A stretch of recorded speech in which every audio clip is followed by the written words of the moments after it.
Hey, what's up? It's Madeline, and today we are heading to Trader Joe's on the hunt for some good, cheap wine. See, I think with a budget under 15 bucks and a sommelier's smarts, we can pick out some excellent values. I'll show you how I do it in the store, then we'll bring them back to my studio here and see how I did.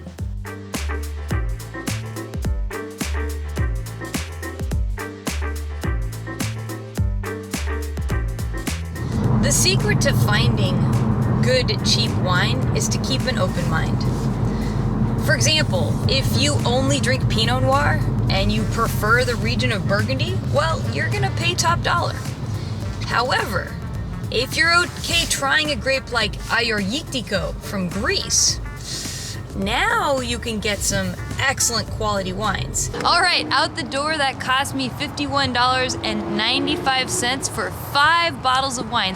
I'm pretty excited to see how these wines did. So here's the big reveal. We've got a Susumaniello from southern Italy, that's in Puglia. Very rare grape. An Alicante Bouchette blend from southern Spain. A region that's mostly known for dessert wines, turns out a bold red with Cabernet and the local grape Castelao. Then I've got a Syrah from Washington State, and my big spender, a Bordeaux from a satellite appellation from a famous place. This wine stopped me in my tracks when I saw it. A Susumaniello? Is this the rare grape that I've heard of from Puglia? Could it be here at Trader Joe's? How is this possible? Well, turns out it is that rare grape. It's so rare, it's in the rare grape section of my Italian wine book. I couldn't help myself. I had to get it. My only concern is that my desire to love rare and weird grapes does not match my ability to palate them.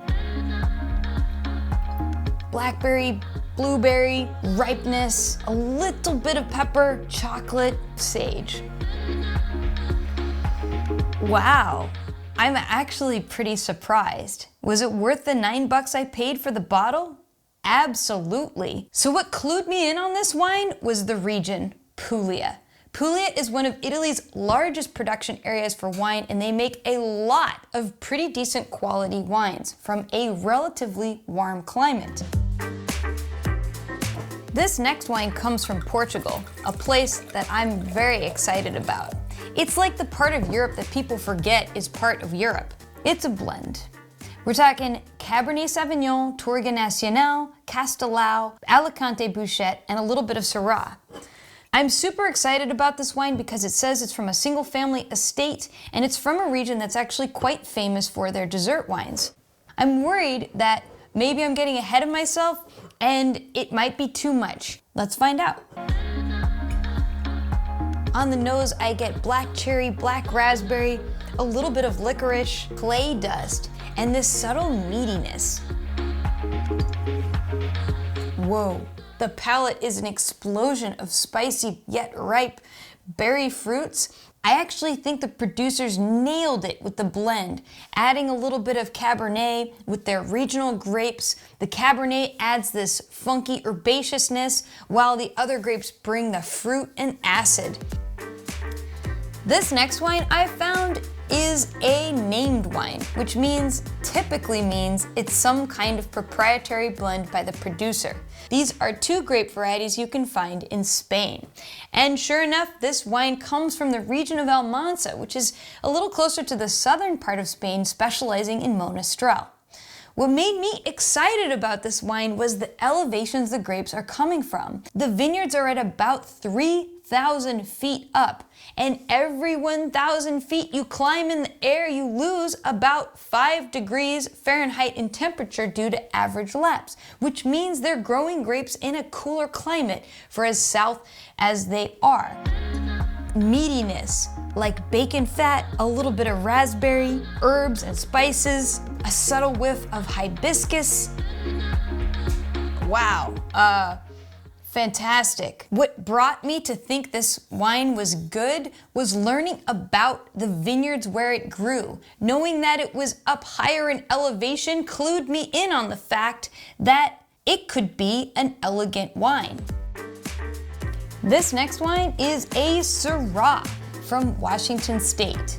Washington grows wine on the eastern side of the state in the Columbia Valley appellation. This wine in particular comes from a small AVA within it called Wahluke Slope, which is a hot spot, and I think it's going to be hot enough to make some great Syrah.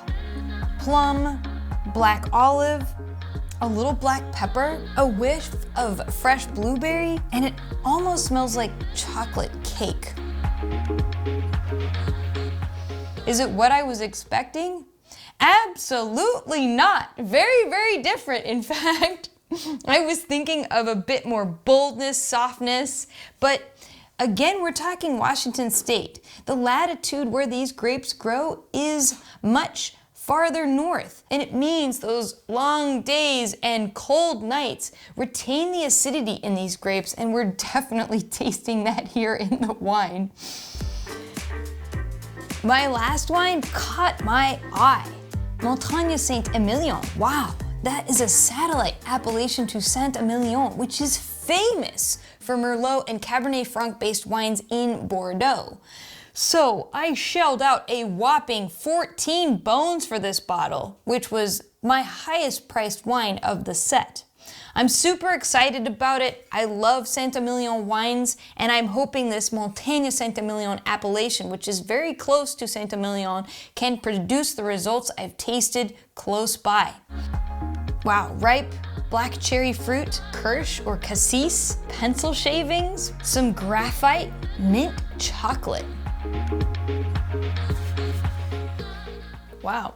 Of the set of wines we tasted today, this is the one of the bunch that you could potentially set down for a few years and it would develop more leather and tobacco and meaty flavors in the glass and really be a delicious aged wine.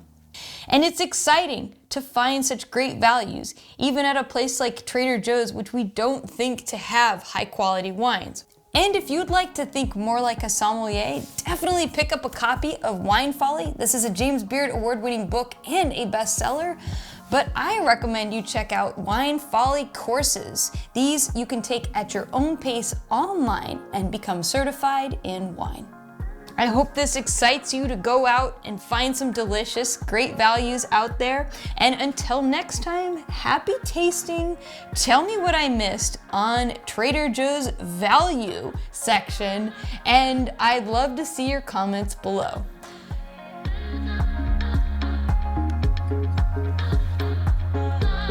Salut!